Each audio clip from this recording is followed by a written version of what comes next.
আজকে আলোচনা করব ত্রিকাল দ্রষ্টা ঋষিকবি রবীন্দ্রনাথ ঠাকুরের প্রার্থনা কবিতাটি।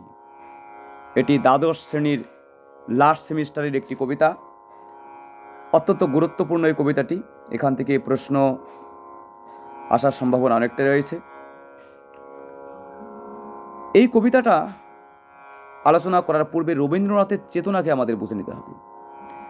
আসলে রবীন্দ্রনাথ ঠাকুর একজন আদর্শ জাতীয়তাবাদী ব্যক্তি হওয়া সত্ত্বেও তিনি ছিলেন একজন বিশ্ব মানব। তিনি কোনো ক্ষুদ্র গণ্ডির মধ্যে আবদ্ধ থাকতে চাননি এবং তিনি মানুষকেও তার পশুবৃত্তি ভুলে বিশ্ব মানবে রূপান্তরিত হওয়ার কথা বলেছিলেন। রবীন্দ্রনাথ ঠাকুর ছিলেন উপনিষদের দ্বারা পুষ্ট একজন ঋষিকবি।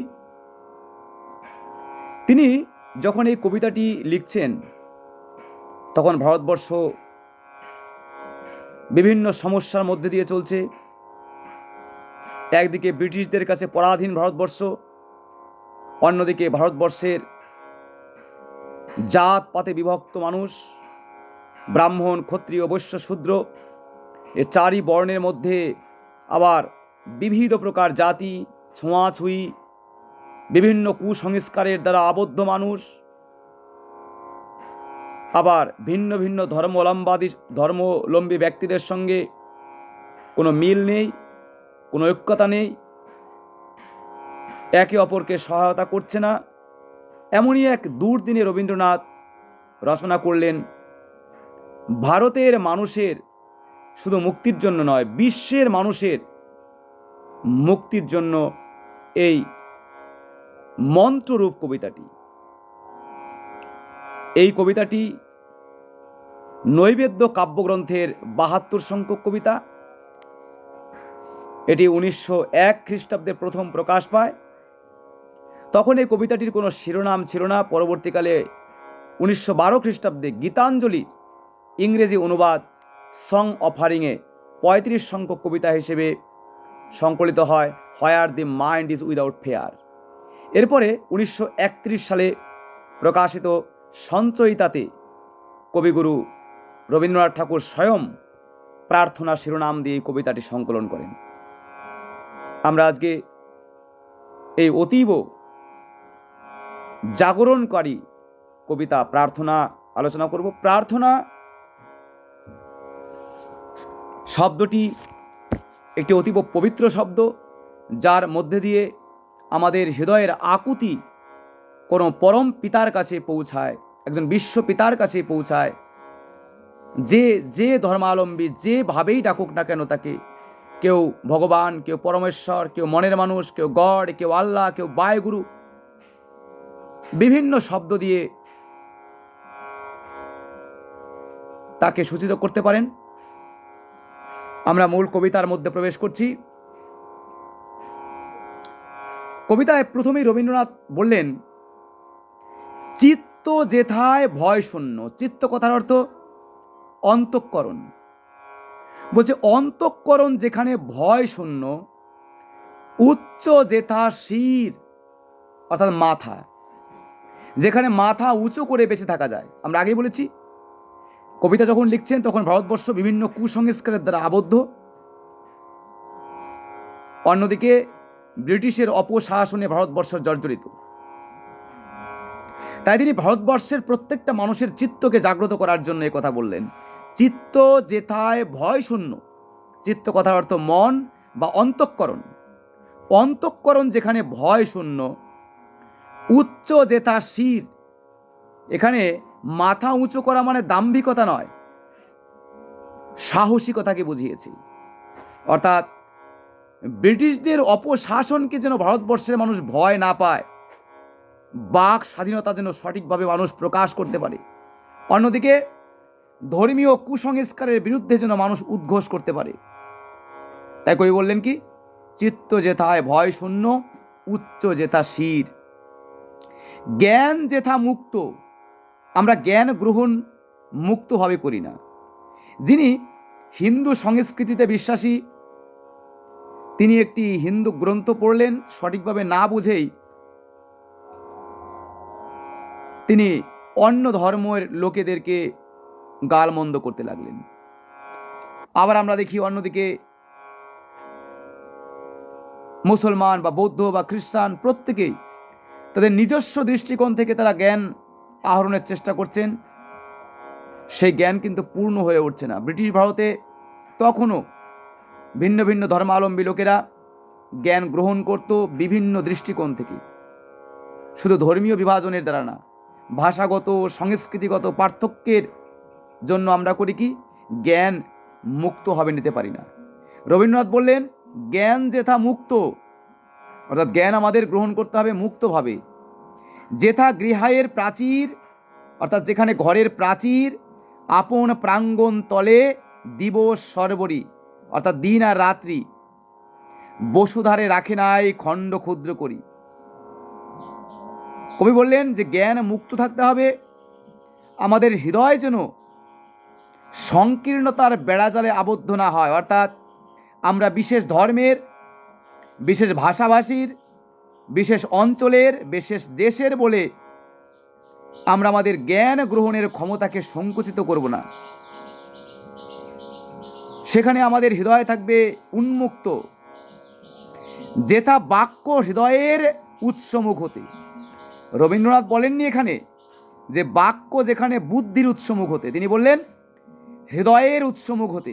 কিন্তু আমরা কিন্তু হৃদয় দিয়ে শব্দ বলি না। দেখা যাচ্ছে কোনো একটা লোকের কাজ বাজ ভালো লাগে না, কিন্তু সেই লোকটা প্রভাবশালী, তাকে আমরা উমেদারি ভাবে বলি, হ্যাঁ হ্যাঁ আপনি ভালো কাজ করছেন, ঠিক আছে, মনে মনে তাকে আমরা বকাবকি দেই, উপরে উপরে বলি ঠিক আছে।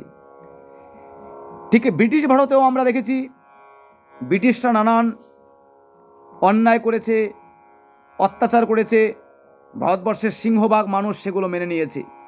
কিছু বিপ্লবী মহানুভব যারা দেশকে ভালোবাসেন, স্বাধীন চেতা, তারা উদ্ঘোষ করেছেন। অন্যদিকে ধর্মীয় কুসংস্কারের দ্বারা আবদ্ধ হওয়া সত্ত্বেও আমরা অন্তর থেকে মানি না সেগুলো, কিন্তু উপরে উপরে আমরা সেগুলোকে প্রশংসা করেছি। তো কবি রবীন্দ্রনাথ কি বললেন, যেথা বাক্য হৃদয়ের উৎসমুখ হতে, তা আমাদের কথা বেরোনো উচিত হৃদয় থেকে, বুদ্ধি থেকে নয়।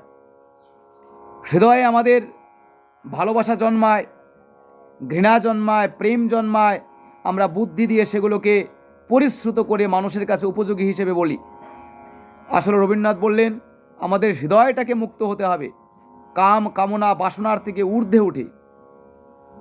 যেথা বাক্য হৃদয়ের উৎসমুখ হতে উচ্ছ্বাসিয়া ওঠে, হৃদয় হতে যে বাণী আমাদের আসে সেটা উচ্ছ্বাসিত হয়ে ওঠে, উচ্ছ্বাসিত হয়ে ওঠে।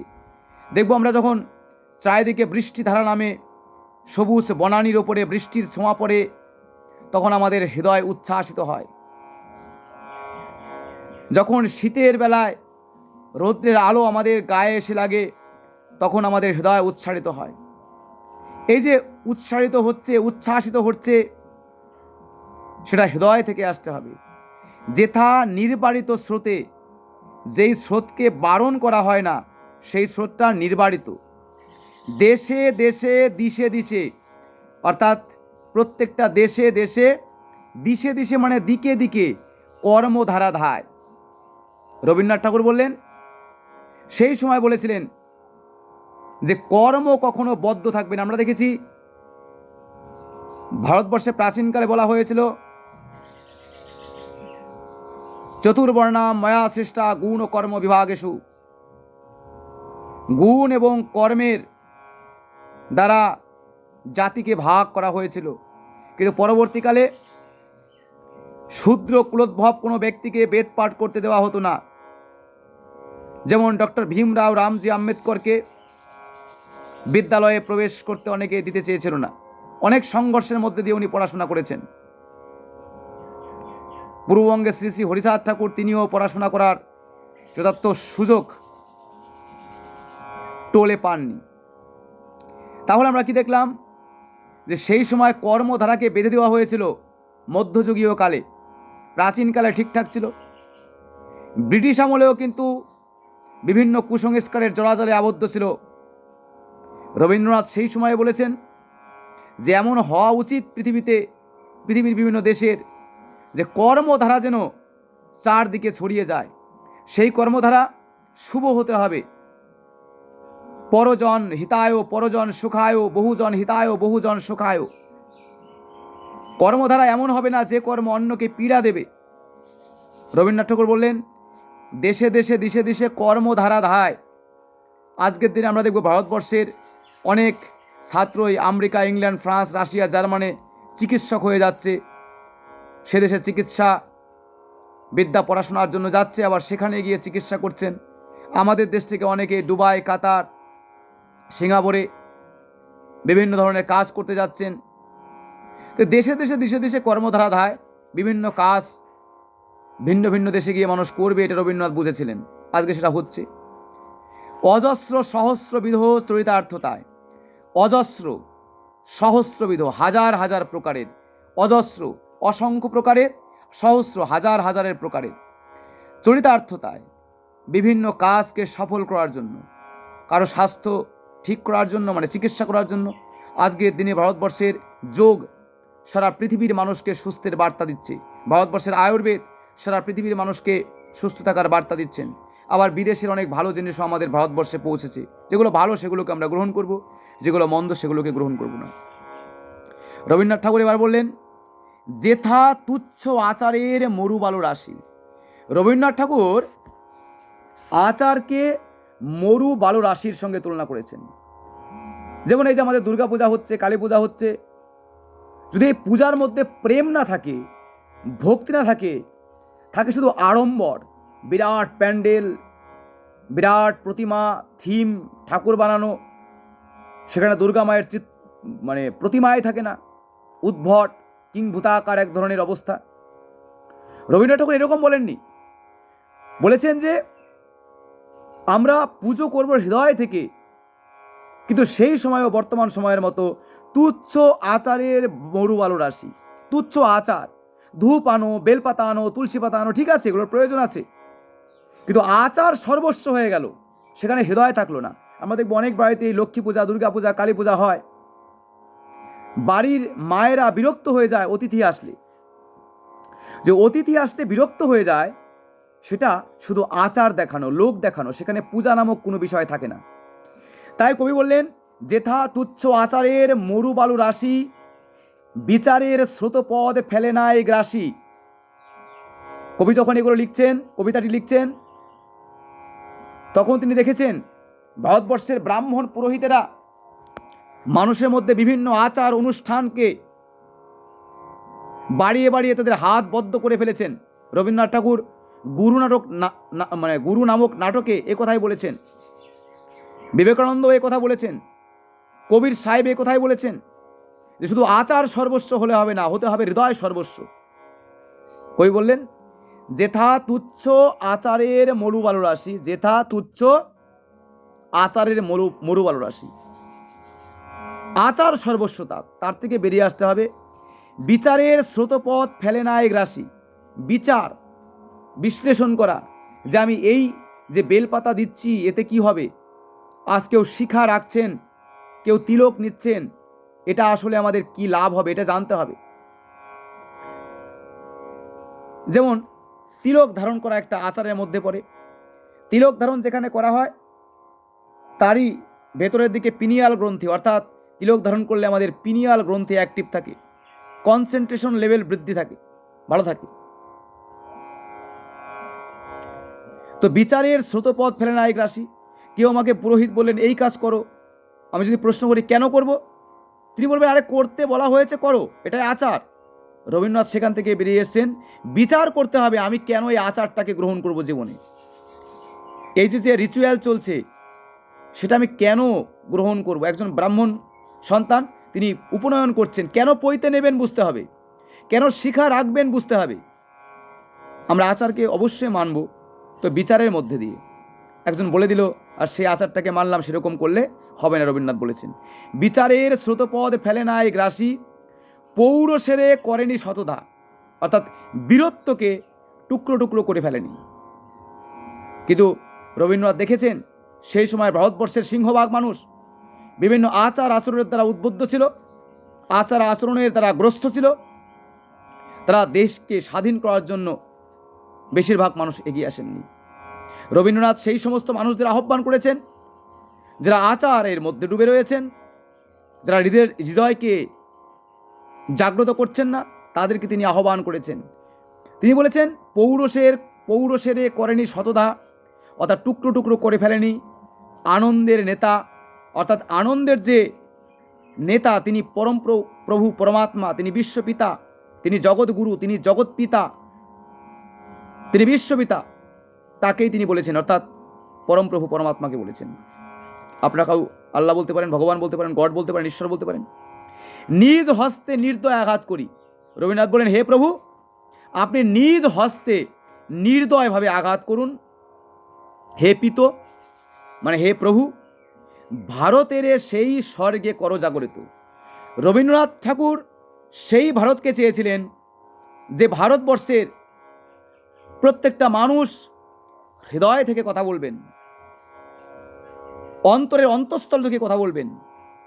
জটিলতা, কৃপণতা, কুসংস্কার, অন্ধবিশ্বাস, অন্যকে হিংসা, এর থেকে বেরিয়ে মুক্ত চিন্তায়, মুক্ত মনে, মুক্ত হৃদয়ে তাদের জীবনকে নির্বাহ করবেন এবং ভারতবর্ষের একজন মানুষ হয়ে উঠবেন বিশ্ব নাগরিক। তিনি বিশ্বের সকলকে কল্যাণের জন্য হবেন উদ্বুদ্ধ। তার মুখ থেকে বেরোবে সে উপনিষদের ঋষিদের মতো বাণী, সর্বে ভবন্তু সুখিনঃ, সর্বে সন্তু নিরাময়াঃ। রবীন্দ্রনাথ এই প্রার্থনা করেছেন। আলোচ্য কবিতাটি খুব সুন্দর কবিতা। আমাদের শুধু বইয়ের মতো করে ভাবলে হবে না, হৃদয় দিয়ে বুঝতে হবে, তাহলে আমরা কবিতাটি সুন্দরভাবে বুঝতে পারবো এবং সহায়িকা পড়ে যথার্থ নাম্বার পেতে পারবো।